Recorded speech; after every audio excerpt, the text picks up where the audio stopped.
Intuition को develop करने के लिए भी कोई शास्त्रों में मदद या कोई डायरेक्शन लिखा हुआ है? मेडिटेशन, अच्छा। स्पिरिचुअलिटी से ही आप उसको डेवलप कर सकते हो।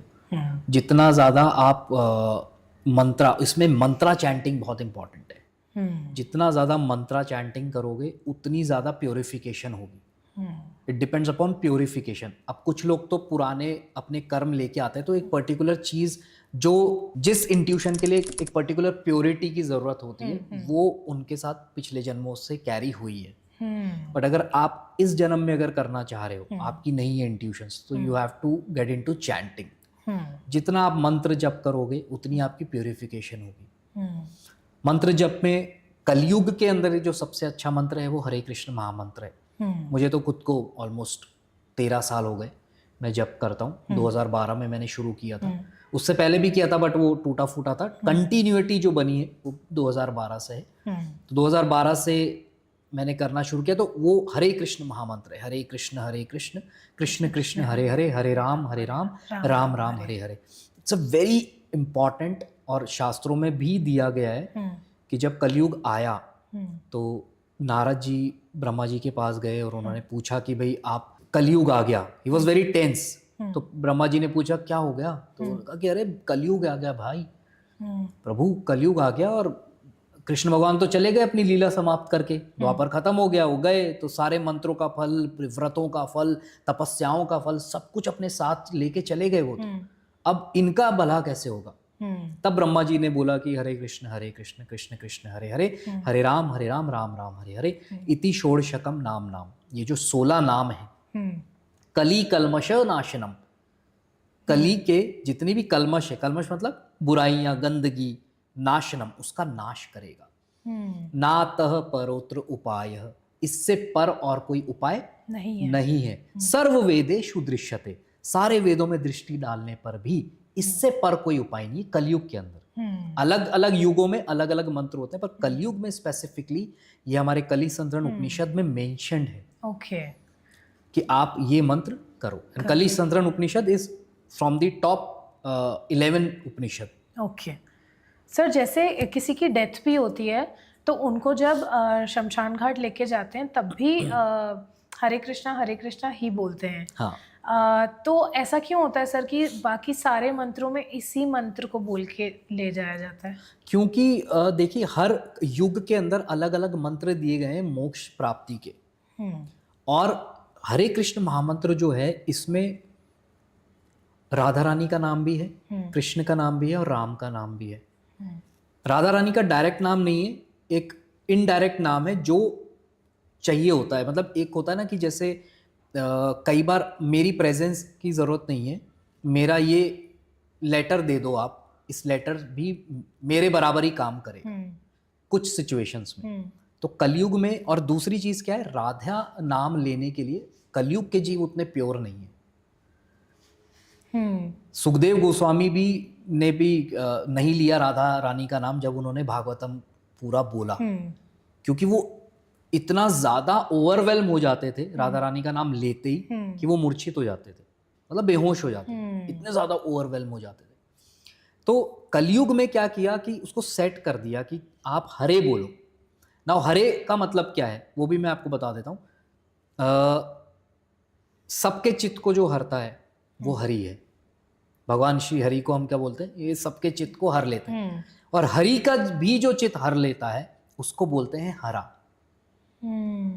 तो वो है राधा रानी। तो जब आप हरा को बोध करते हो, जैसे आप अंबा देवी को जब बोध करोगे तो अंबे बोलते हो, तो जब आप हरे को बोध करते हो तो वो हरे बोलते हैं। तो हरे कृष्ण इस तरीके से।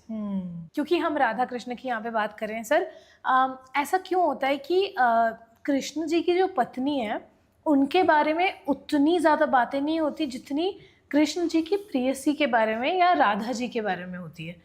तो सर ऐसा क्यों होता है कि जिन्होंने धर्म के अग्नि के फेरे लिए धर्म के अनुसार, उनकी उतनी बातें कृष्ण जी के साथ नहीं होती जितनी कि उनकी प्रेयसी के साथ होती है? देखिए एक्चुअली में क्या है कि राधा रानी और रुक्मणी देवी हैं या उनकी और भी जितनी भी वाइफ्स हैं, उसमें एक्चुअली में कोई भेद, उनमें कोई भेद नहीं है। They all are expansions of Radha Rani. Okay. देखिए भगवान कृष्ण का एक नाम क्या है, रसराज।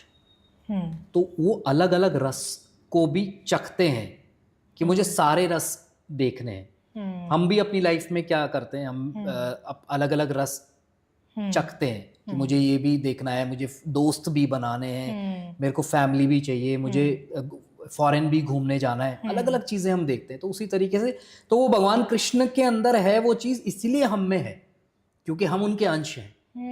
बट क्योंकि हम अंश हैं तो हमारी लिमिट है।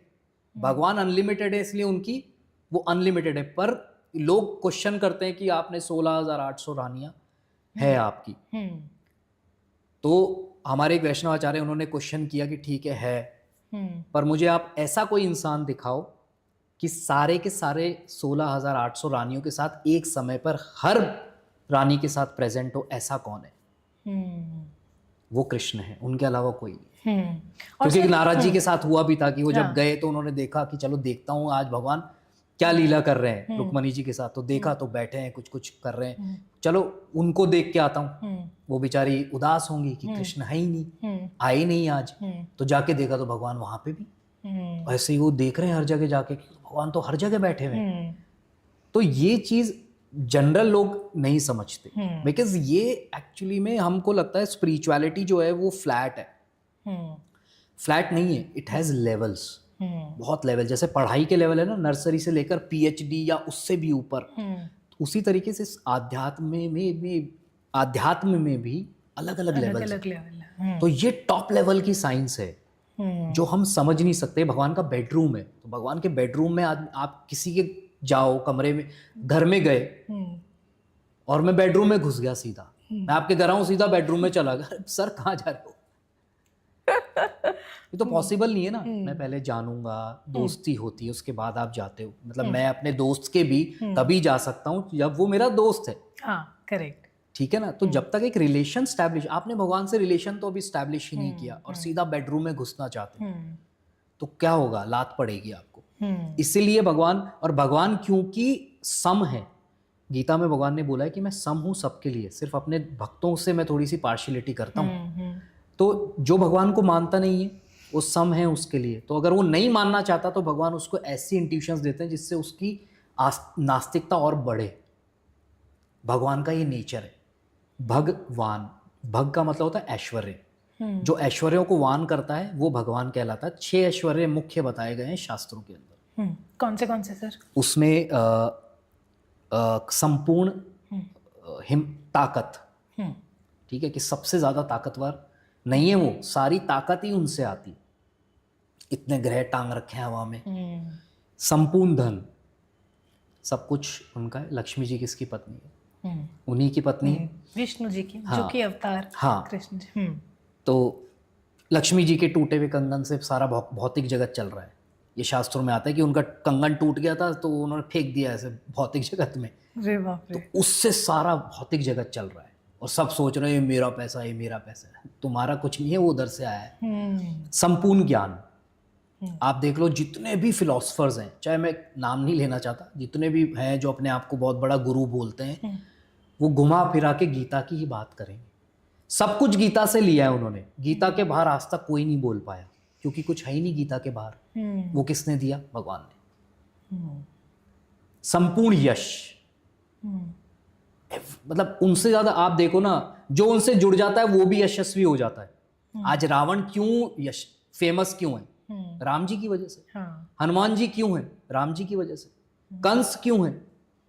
राम जी की वजह से। तो कोई भी कैसे भी जुड़ जाए उनसे, संपूर्ण सौंदर्य, उनसे सुंदर कोई है ही नहीं, सारी सुंदरता ही उनसे आ रही है। And the 6th one is पूर्ण वैराग्य, रिनंसिएशन। इसका मतलब क्या हुआ? अगर आप मेरे अगेंस्ट जाना चाहते हो, I will give you the power, ठीक है जाओ। मेरी भक्ति करना चाहता है, I will give you the power, भक्ति कर भाई।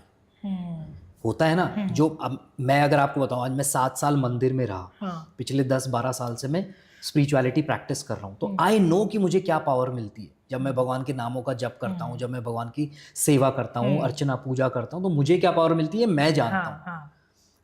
तो भगवान ने मुझे भी पावर दी और भगवान ने नास्तिकों को भी पावर दी। जब वो कह रहे हैं कि भगवान नहीं है तो भगवान उनको आइडियाज देते हैं। आप बात करो किसी नास्तिक से, वो ऐसे ऐसे आपको तर्क देगा, आप सोचोगे यार बात तो सही है, वो कहाँ से आ रहा है? वो भगवान दे रहे हैं उसको। भगवान कह रहे हैं गीता में कि मुझसे विस्मृति और स्मृति आती है। तो सारी नॉलेज तो वो दे रहे हैं आपको। तो वो इतने बड़े वैरागी हैं कि वो किसी चीज से अटैच नहीं है। तुम ये करना चाहते हो तो तुमको वो दिया। तो ये एक जबरदस्त चीज है भगवान के नेचर के बारे में। ओके